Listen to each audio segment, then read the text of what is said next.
Baik, Assalamualaikum warahmatullahi wabarakatuh. Perkenalkan, nama saya Arsal Korimailani dari Prodi Pendidikan Islam Manusia Dini semester 6. Di sini saya akan memenuhi mata kuliah Akhlak Tasawuf yang diampu oleh Ibu Uswatun Hasanah MPDI. Di sini saya akan sedikit menjelaskan tentang meresensi buku. Yang pertama, buku Akhlak Tasawuf yang berjudul tentang menyelami kesucian diri. Di sini penulisnya Dr. Lalu Muhammad Nurul Watoni MPDI, penerbit Forum Pemuda Aswaja, Kota Penerbitan Lombok Tengah, tahun terbit 2020, cetakan pertama Juni 2020, ketebalan 249 halaman, ISBN 978623933363985. Di sini ada sedikit resensi, isinya yaitu akhlak dan tasawuf merupakan entitas yang menyatu, integral, tidak dapat dipisahkan satu sama lain. Nah, sebagaimana dikatakan al-akhlaqul bidaya al-tasawuf wa at-takasawuf natra akhlaki. Akhlak adalah pangkal pemulaan tasawuf, sedangkan tasawuf tujuan atau batas akhir dari akhlak. Nah, di sini perilaku akhlak dalam Islam terkait dengan unsur ilahiyah, nilai-nilai ketuhanan yang dianugerahkan Allah secara implisit ke dalam diri manusia sebelum lahir melalui tiupan ruhnya sehingga manusia dituntut tunduknya kepadanya. Hidupnya manusia dari tumpah ruhnya meniscayakan manusia memiliki akhlak potensial atau fitrah. Selanjutnya ditampilkannya perilaku nyata melalui usaha manusia dalam upaya terus-menerus akan menumbuhkan akhlak aktual.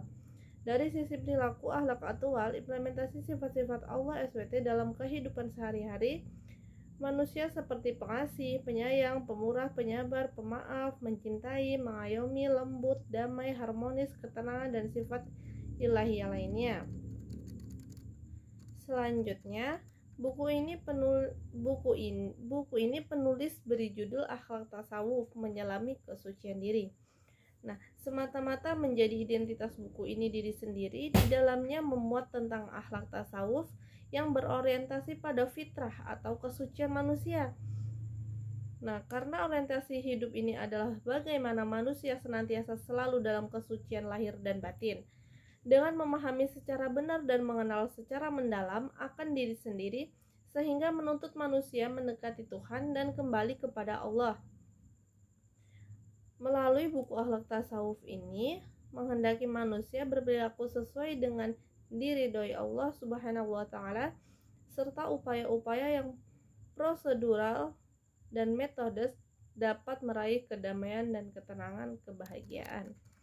Nah, kelebihan dari buku ini sendiri yaitu bahasa yang sederhana membuat pembaca dapat dengan mudah memahami isi buku ini. Terdapat rangkuman yang dapat memudahkan para pembaca untuk membantu mengingat isi dan sebuah buku atau uraian yang begitu panjang. Nah, kekurangan dari buku ini sendiri yaitu masih ada beberapa kata yang sulit dipahami yang tidak disertai dengan artinya. Selanjutnya, tugas resensi yang kedua, saya mengambil buku ajar akhlak tasawuf.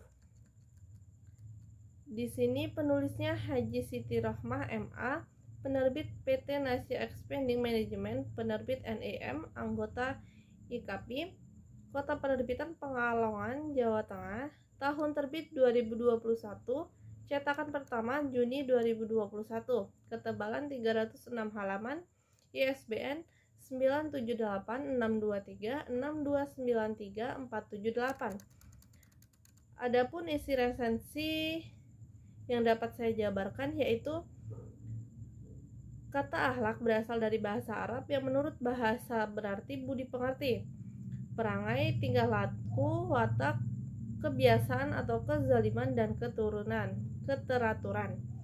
Kata akhlak atau khuluq sering dijumpai pemakaiannya baik dalam Al-Quran maupun hadis. Pada dasarnya, pengertian akhlak mengacu pada sifat manusia secara umum tanpa mengenal perbedaan antara laki-laki ataupun perempuan. Sifat manusia yang baik dan yang buruk yang tertanam kuat dalam jiwa seseorang sehingga telah menjadi kepribadiannya. Di sini faktor yang mempengaruhi terbentuknya akhlak atau moral pada prinsipnya dipengaruhi dan ditentukan oleh dua faktor utama, yaitu faktor intern dan faktor ekstern. Faktor intern adalah faktor yang datang dari diri kita sendiri, yaitu fitrah yang suci yang merupakan bakat bawaan sejak manusia lahir dan mengandung pengertian tentang kesucian anak yang lahir dari pengaruh-pengaruh luarnya. Faktor ekstern adalah faktor yang diambil dari luar yang mempengaruhi kelakuan dan perbuatan manusia seperti lingkungan, pengaruh keluarga, pengaruh sekolah, dan pendidikan masyarakat. Adapun ciri-ciri kriteria insan kamil dapat kita lihat pada Rasulullah SAW, yakni 4 sifat, yaitu sifat amanah, fatonah, sidik, dan tablik. Selain itu dapat ditelusuri dari berbagai pendapat yang dikemukakan para ulama, antara lain berfungsi akalnya secara optimal. Nah, di sini dari penjelasan-penjelasan di atas banyak yang dapat kita petik atau mengajukan ke beberapa penting akhlak tasawuf dan diharapkan menjadi manusia yang memiliki akhlak mulia. Amin. Kelebihan dari buku ini, penjelasan dalam buku ini yang sangat detail yang dilengkapi Al-Quran dan hadis, sehingga pembaca dapat mengerti dengan jelas, dapat mengerti betapa pentingnya akhlak tasawuf dalam kehidupan dan dapat memotivasi pembaca untuk menjadi manusia yang berakhlak mulia. Dalam buku ini memiliki tata bahasa yang mudah dipahami yang membuat pembaca mudah mengerti isi dalam buku ini. Kekurangan buku, dalam buku ini sudah sangat detail, akan tetapi bahasa yang digunakan berulang-ulang, membuat pembaca merasa jenuh serta tidak ada rangkuman yang dapat mempermudah pembaca mengingat uraian yang begitu banyak. Terima kasih. Mohon maaf ada kesalahan. Saya ucapkan wassalamualaikum warahmatullahi wabarakatuh.